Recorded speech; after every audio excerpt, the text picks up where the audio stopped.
क्या चल रहा है? गवर्नर साहब चल रहे हैं वहाँ, तो सब अलग अलग जो स्टेट रिप्रेजेंटेटिव हैं वो स्पीचों का दौर चल रहा है। पिछले 2 दिन से दे रहे थे, कल एक और तीसरे सज्जन ने दिया और इन्होंने भी कहा कि हाइक तो होनी चाहिए क्योंकि इन्फ्लेशन बहुत ऊपर चला गया है। ये न्यूयॉर्क के फेड गवर्नर हैं और इनका भी मानना है कि फेड को नीचे लाने के लिए इन्फ्लेशन को बढ़ाना चाहिए। तो अगर आप हेडलाइंस देखें कल यूएस के तीनों इंडाइसेस के, तो आधा परसेंट हो गए, बहुत बड़ी गिरावट वहाँ पे, ऐसा कोई वीकनेस नहीं देखने को मिली, लेकिन आधा परसेंट गिरे। और रिजल्ट्स का कल का दिन अच्छा नहीं था। कल छोटे छोटे बैंकों के बहुत थे, वो ख़राब आए। AT&T का ख़राब आया, टेस्ला का परसों ही आ चुका तो वो भी ख़राब था, तो स्टॉक उसमें भी गिरावट आई। तो ये सारे स्टॉक्स जो है मूड बना रहे थे, लेकिन इसके पीछे क्यों ऐसा हो रहा है वो देखने चाहिए। 2 चीज़ें, एक हमने बताया कि फेड गवर्नर की, इसीलिए हमने कहा था कि टेस्ला को ब्लेम करके ये कहना कि कल टेस्ला की वजह से मार्केट गिरा, गलत है। कल मार्केट गिरा है फेड के गवर्नर के उस बयान के बाद। इसलिए S&P का आप चार्ट देखिए, सेकंड हाफ में जाके वो गिरना शुरू हुआ और 10 कैंडल लाल बना दी उसने। दूसरी चीज़ ये कि जो एक फेड एक डेटा को वॉच करता है, वो फिलाडेल्फिया का मैन्युफैक्चरिंग इंडेक्स है, वो लगातार नीचे गया था कल और वो गिर के -31 पे गया। तो उसकी वजह से वहाँ पे ये मान रहे लोग कि अब धीरे धीरे इकोनॉमी में स्लो डाउन आ रहा है। रिटेल सेल्स के नंबर गिर रहे हैं, क्रेडिट कार्ड के नंबर गिर रहे हैं, डिफ़ॉल्ट हो रहे हैं क्रेडिट कार्ड में। अभी बहुत बड़ा नंबर नहीं इसलिए जिक्र नहीं कर रहा हूँ, किसी दिन करूँगा, वहाँ डिफ़ॉल्ट शुरू हो रहे हैं।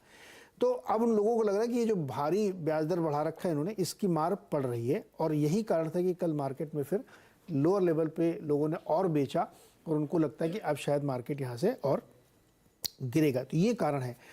उसी डेटा को जो फिलाडेल्फिया का है और लोगों ने एनालाइज किया तो उन्होंने बोला कि जब ये -25 चला जाता है, कल -31 था, तो फिर ये ऐसा मोस्ट ऑफ द टाइम हुआ है कि रिसेशन आता है, अगर ये फिलाडेल्फिया का इंडेक्स इतना नीचे जाता है तो।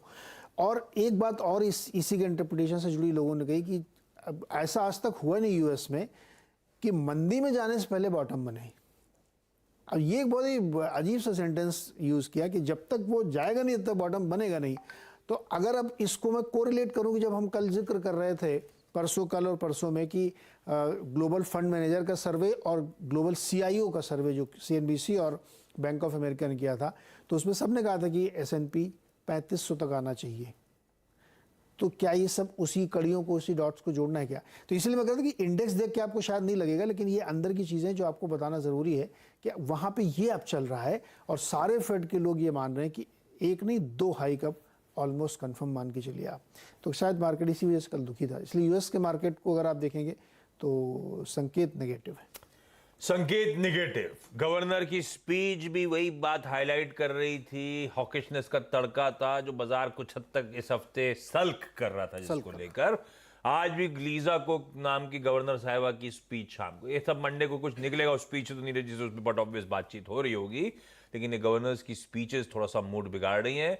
अब बाजार को लग रहा है कि थोड़ा सा फेड की तरफ से एग्रेशन शायद देखने को मिले। हालांकि वो जो तवर अप की सेकंड प्लेट है उसमें वेरिएबल ज्यादा मूव नहीं करें। डॉलर इंडेक्स, बॉन्ड यील्ड जो हमारे लिए क्यूज हैं, जस के तस नजर आएंगे ओवरनाइट, लेकिन अंडरटोन थोड़ी सी नेगेटिव जो नीरज जी ने हाईलाइट कर दी। हम ये सब पचा के गए थे और कल उसके बाद से कुछ ये सब स्पीच के बीच में ऐसा नहीं हुआ कि कुछ मूव। एग्जैक्टली इवन जो टेस्ला का मूव था हमने डिस्कस किया था।